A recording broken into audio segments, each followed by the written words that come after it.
අයිබෝ. එවකට කුරිරු ත්‍රස්තවාදය වසර 30ක් තිබුණ කාලේ අපි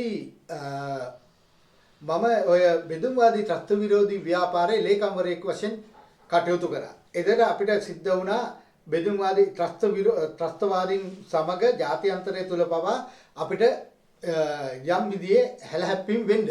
ඒ ඉතින් අපි අපේ ජීවිත පවා අපේ කැපවීම කරන අතරතුරේ තමන්ගේ ජීවිත පවා කැපවීම කරලා ලේයට මස්නහර පූජා කරලා අපිට අද දෙවුන්දර තුඩු ඉඳන් පේදුරු තුඩුවට යන්න අපිට මාර්ගය හදලා දුන්න ඒ පක්ෂ මේ හමුදා නායකත්වයන් තුල අපිට ඒ ජයග්‍රහණය ලබා දුන්න ඒ හමුදා නායකයෝ පිරිසකට අද සම්බාධක පනවලා තියෙනවා මේ ජාත්‍යන්තර අධිකරණයට කැඳවන්න දැන් එංගලන්තය ලකලෑස්ති වෙමින් පවතිනවා.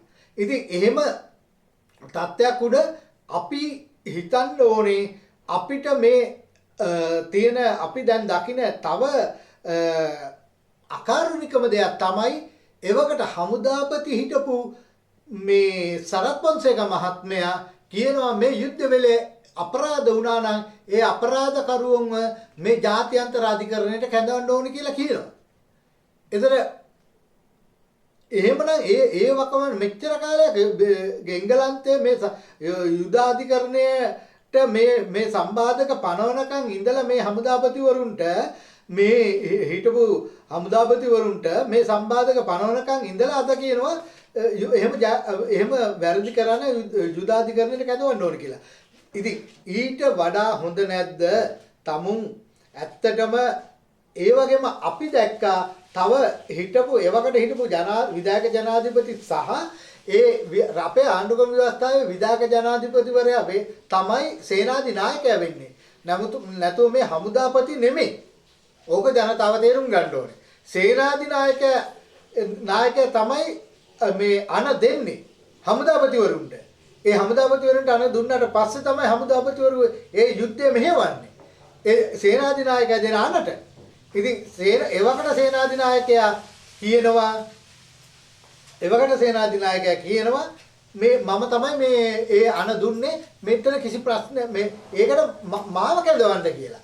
ඉතින් ඒ වගේ තත්ත්වයක් තමයි අද ප්‍රශ්න මේ රටේ ඉතුරු වෙලා ඉන්නේ. ඇත්තටම එහෙම එවකට ඒ සේනාධි නායකයා අදටත් ඒ රට වෙනුවෙන් ඒ ප්‍රකාශයක් ඉදිරිපත් කිරීමම අපි දේශපාලන ભેදයකින් තොරව අපි ගරු බුහුමන් දැක්විය යුතුයි.